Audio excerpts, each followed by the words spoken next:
Hi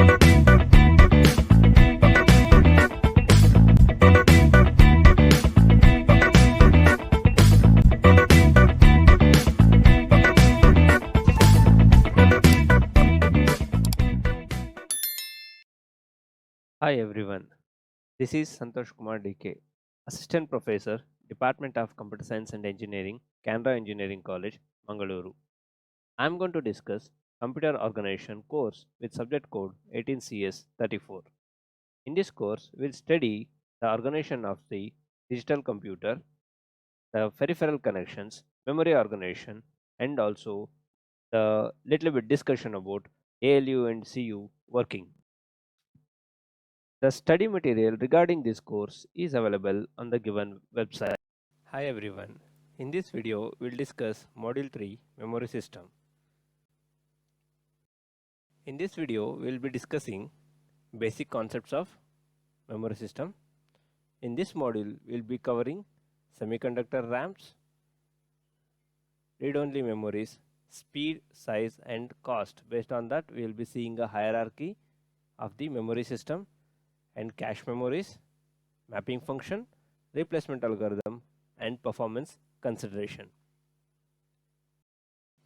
First, with the basic concepts, as we have seen in the module 1, let's define bit, because digital computer deals with the bit values. A bit is the smallest unit of data in a computer, and there is one more term called nibble. The nibble is nothing but a collection of 4 bits. The next term is byte.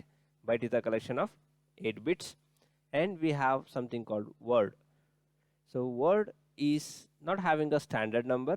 It is purely based on the processor architecture, and in this complete subject we have considered a 32-bit architecture. So the word size is 32-bit. It means 4 bytes, and we should know the difference between k small b and k capital B. K small b means it is kilobits, k capital B is kilobytes. Similarly with megabits and megabytes. Next, we'll see how we are going to able to generate a address. So to retrieve any information from the memory, we need a address. So the address is purely based on the how many dedicated address lines are given in the processor. So here if you take there are 8 dedicated address lines are there from the processor, then how many addresses it can generate? It can generate 2 to the power of 8 minus 1. So that is the total number of memory location it can address. So this 8 value, if we are going to generalize, we can write the memory location addressed by the given k bit addressable processor is 2 to the power of k minus 1, which ranges from 0 to 2 to the power of k minus 1. If we take up some other numbers for k, like if it is a 24-bit processor, 24 bits are given for a dedicated address lines, then 2 to the power of 24, it means it is going to give you 16 megabytes of memory. So now if you want 1 megabyte, it is 2 to the power of 20, and if you want 32-bit operating system and 32-bit architectures we have seen. So if it is a 32-bit means what it is going to give you, it is able to generate 4 gigabyte of address. It means it can address till those memory locations. So it cannot recognize more than 4 gigabyte if it comes to RAM. So then we have to use some virtual address and all, so that we can map to the existing addressing scheme. If we are having a hard disk of 1 TB, like how we can get the data from 1 TB hard disk to 32-bit architecture, that is based on the virtual memory concept. So similarly, if you want 1 GB, so it means 2 to the power of 30. The address lines are 30. So similarly, we should know what is kilo. It is 2 to the power of 10, and for terabyte, we are going to use 2 to the power of 40. So why I am telling all these things, which we have already discussed in the first module, because here we are going to design a memory. So when we are designing a memory, we should know how many addresses are required, address lines are required to connect to so much of memory. For example, if I take a 4 GB of memory, if I want to connect a 4 GB of memory, how many address lines are required? 32 dedicated address lines I need for generating an address. So such designing we are going to discuss in this module. So for that we need these basic concepts. The memory is usually designed to store and retrieve the data in word length quantities. So the given memory virtually we are going to divide into words, and each row we will call it with the individual word, and the word will be having a number of bytes based on the architecture. Here we are going to consider a 32-bit architecture. So here we'll be having a 4 bytes in the given word. So when we consider a 32-bit architecture, the processor generates 32-bit address for a read or write operation. When it is a 32-bit address, the 30 bits, the first 30 bits are used to recognize which word it is out of the memory, which word I am going to be concentrating. That is going to be given by the 30-bit, and next 2 bits are going to decide which byte inside that word, because I had told it's a word is of 32-bit, and 32-bit if you convert it to byte, it is a 4 byte. 2 bits are more than enough to recognize 4 bytes, that is 00, 01, 10 and 11. So I can get all 4 bytes with the 2 bits.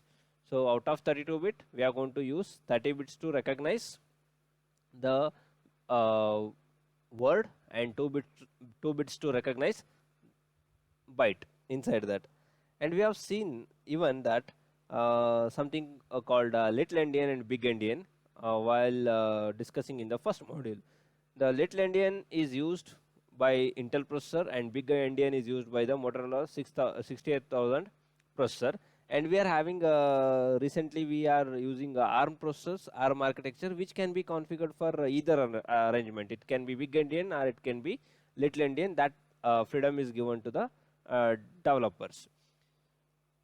But as far as the memory is concerned, these endian concept, whatever we studied in the first module, is not going to be make a big difference when it is going to be a memory construction.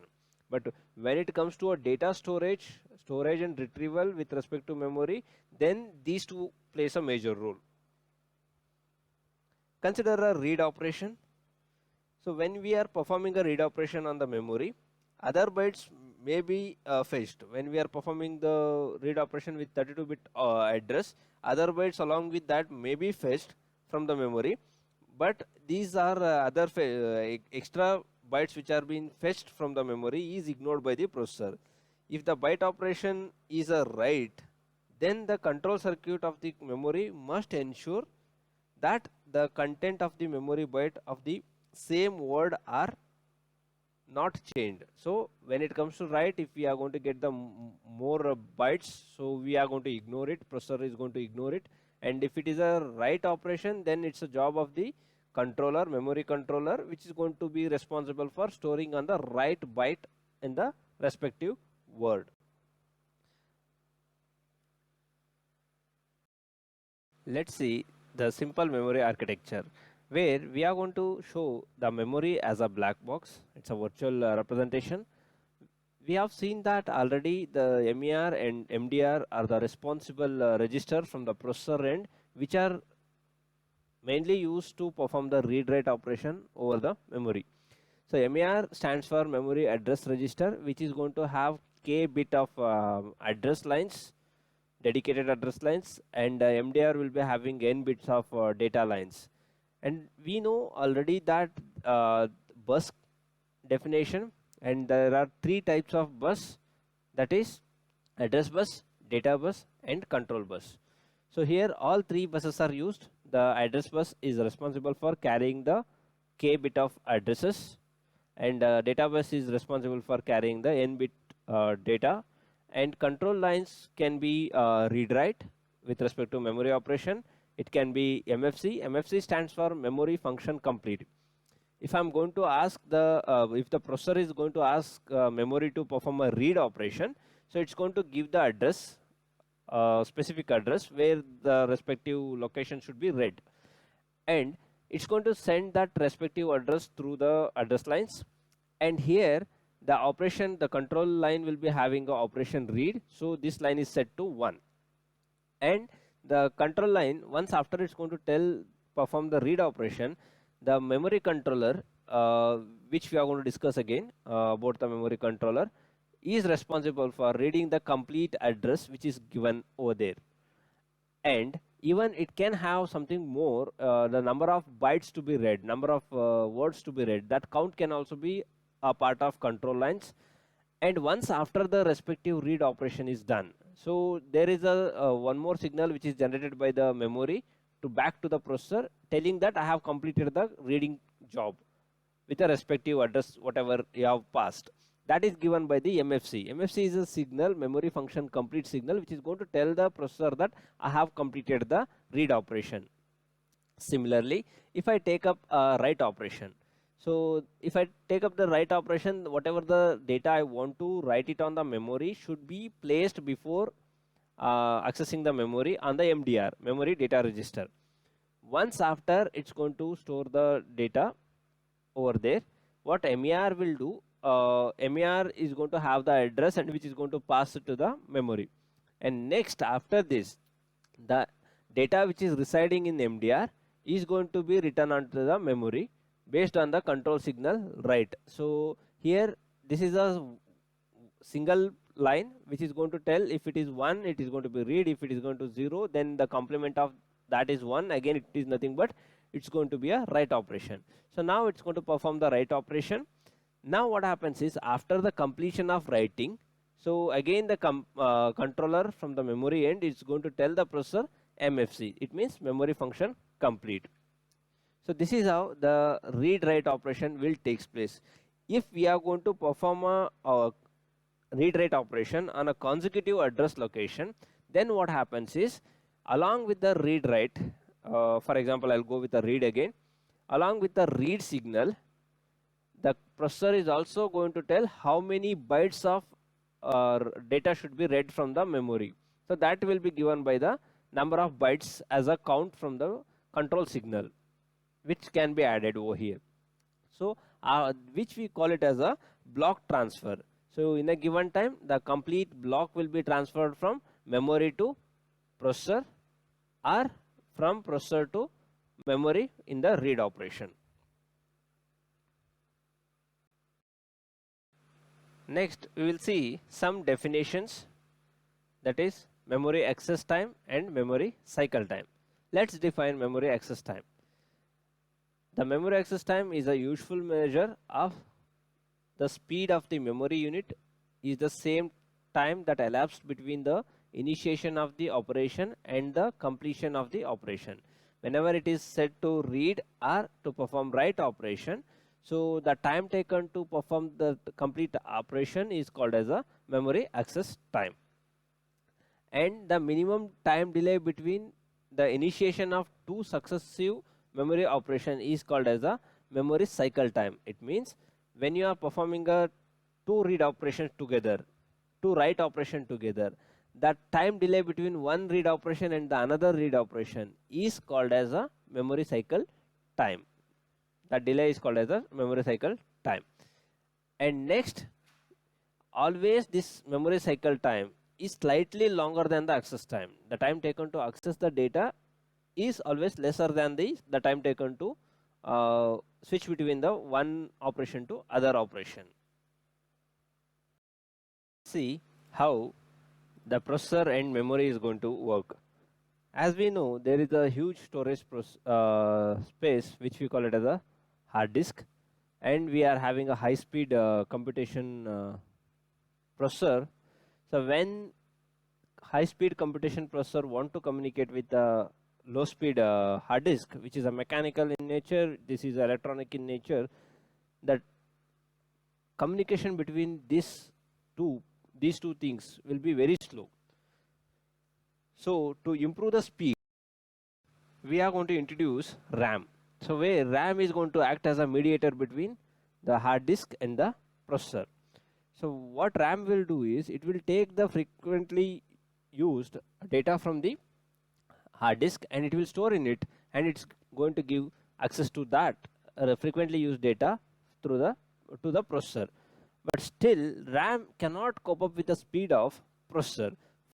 In the next level, what we have introduced is, in between RAM and the processor, we have introduced something called cache memory.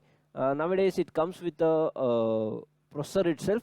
So we are having a levels of cache, which we'll be discussing in the next coming discussion. The job of this is to, as the RAM is taking the data, frequently used data from hard disk, and it will store in it.